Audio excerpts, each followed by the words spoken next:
श्रीनाथ जी, गुरु गोरखनाथ जी के चरणों में आदेश आदेश आदेश, महामाई महाकाली के चरणों में आदेश आदेश आदेश, भैरव बाबा के चरणों में आदेश आदेश आदेश, नवनाथ 84 सिद्धों भगवान दत्तात्रेय जी और सभी शक्तियों के चरणों में आदेश आदेश आदेश। बात चल रही है सूर्य के मकर राशि में परिवर्तन की। मकर संक्रांति का पर्व, अलग ही आनंद होता है मकर संक्रांति का। अब बात करते हैं सिंह लगन की, जिसके कि स्वामी होते हैं सिंह लगन और सिंह राशि। सूर्यदेव इसके स्वामी होते हैं और कहाँ जा रहे हैं तो भैया यह आपके छठे स्थान में प्रवेश कर रहे हैं, रोग रिपु ऋण के स्थान में। तो भैया रोगों की छुट्टी करेंगे। दूसरी, हल्का फुल्के बुखार की दिक्कत, हड्डियों में दर्द की दिक्कत आपको हो सकती है, लेकिन रोगों का सर्वनाश भी सूर्य देव ही करेंगे। दूसरी बात, दुश्मन। वैसे तो सिंह लगन और सिंह राशि के लोगों पर कोई दुश्मन हावी हो ही नहीं सकता। सूर्य है भैया, आग का धधकता गोला है, अलौकिक आभा होती है इन लोगों के अंदर, एक अलग ही वर्चस्व होता है इस राशि का, इस लगन के लोगों का। सूर्य की रश्मि की तरह चमकते हैं ये लोग। 10 लोगों में खड़े कर दो ना, अलग ही एक पर्सनैलिटी निखर के आएगी, क्योंकि सूर्य देव अकेले ही सब पर भारी होते हैं। सूर्य नारायण है भाई। रोगों के घर में गए तो रोगों का नाश। हालांकि हड्डियों से संबंधित दिक्कत या फिर बाई आंख से संबंधित कोई दिक्कत आपको थोड़े दिन के लिए हो सकती है, लेकिन रोगों की दवा यही करेंगे। शत्रु को पराजित करेंगे। शत्रु आपके ऊपर कितनी ही कोशिश कर ले हावी होने की, कुछ नहीं कर पाएंगे।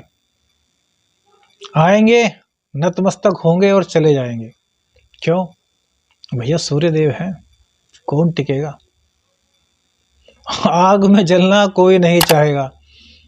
तो यहां सबसे बड़ा फायदा आपको सूर्यदेव का यह होगा कि जितने भी आपके कॉम्पिटिटर हैं, जितने भी आपके शत्रु हैं, जितने भी ऐसे लोग जो आपसे जलन करते हैं, वो सूर्यदेव के तेज के कारण खुद ही नतमस्तक होकर आपसे अलग हट जाएंगे। बोलेंगे कि भाई इनको करने दो, यह अपने आप में परफेक्ट है। अब ऋण की बात करते हैं तो ऋण से मुक्ति दिलाने में भी यह आपकी सहायता करेंगे। इसके लिए आपको कुछ यात्राएं करनी पड़ सकती हैं। अब देखिए, 12वें स्थान जो होता है वो व्यय का स्थान होता है। अब 12वें स्थान में बैठ करके सूर्यदेव को छठे भाव में बैठ करके सूर्यदेव को अपनी बहुत ताकत लगानी पड़ेगी रोग रिपु ऋण को समाप्त करने के लिए। दृष्टि इनकी 12वें स्थान पर होगी। तो व्यय आपके ऊपर है। यदि आप चाहते हैं कि आपकी यात्रा और कम से कम खर्च में हो जाए तो इसको आप बड़े आराम से मैनेज कर सकते हैं। अब लग्न के स्वामी का छठे भाव में बैठना वैसे तो अच्छा नहीं कहा जाता, लेकिन सूर्य को छठे 8वें का दोष नहीं लगता, इसलिए सूर्यदेव आपके यहाँ सहायता करेंगे। लेकिन फिर भी आपके लगन में कहीं ना कहीं कुछ मायूसी सी देखने को मिलेगी। तो उस मायूसी को आपको दूर करना है। कैसे?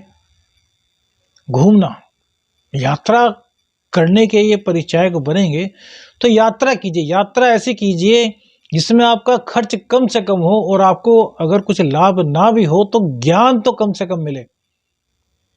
कि ज्ञान प्राप्त करना एक अलग ही धन है, इसके बारे में भी कभी बात करेंगे।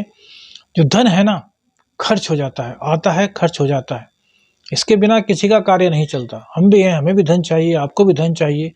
इस पृथ्वी पर जितने भी मनुष्य हैं उनको धन चाहिए, क्योंकि उनको अपनी भौतिक आवश्यकताओं को पूर्ण करना है।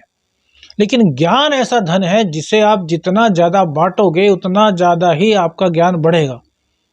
सपोज कीजिए ABCD याद कर रहे हैं, आपने याद कर ली, हो सकता है आप उसको भूल जाएं, लेकिन यदि आप रोजाना या एक हफ्ते 1 महीने अपने बच्चों को सिखाना शुरू करते हैं ABCD, तो वह आपके दिल में इस प्रकार से उतर जाएगी कि आप उसको कभी भूल नहीं पाएंगे। इसी तरीके से यह समय है ज्ञान प्राप्त करने का, हर तरह का ज्ञान, रोगों से निपटने का ज्ञान, शत्रु को परास्त करने का ज्ञान, ऋण से उऋण होने का ज्ञान, यह सब ज्ञान यात्राओं के माध्यम से आपको प्राप्त हो सकता है। अब यात्रा का माध्यम ये नहीं कि आप अपना शहर छोड़ के दूसरे शहर में जा रहे हैं। हमारे कहने का मतलब है जो विद्वान लोग हैं उनके पास जाइए, उनसे मिलिए, तो आपको एक अलग ही आनंद इस गोचर काल के दौरान आने वाला है। बहुत से लोगों ने आपको इस गोचर के बारे में बताया होगा, लेकिन हमारा गोचर भैया क्योंकि अघोर राशिफल पर कुछ डिपेंड होता है, तो एक अलग ही तरीका आपको बता रहे हैं। लेकिन यदि पसंद आया हो तो भैया लाइक, सब्सक्राइब और शेयर करना मत भूलिएगा। उपाय के तौर पर आपको क्या करना है?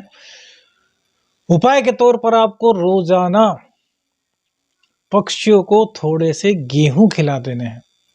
बहुत से लोग कहेंगे गेहूं नहीं खिलाते, तो भैया गेहूं को रात में पानी में भिगो दीजिए, सुबह को उनको छान लीजिए, धूप में रख दीजिए थोड़ी देर। धूप में भी नहीं रख सकते तो कोई बात नहीं, बस छत पर जाकर के सूर्य भगवान को याद करते हुए डाल दीजिए। पक्षी वो जब अन्न खाएंगे तो आपकी सभी समस्याएं समाप्त हो जाएंगी। श्रीनाथ जी, गुरु गोरखनाथ जी के चरणों में आदेश आदेश आदेश। अलख निरंजन।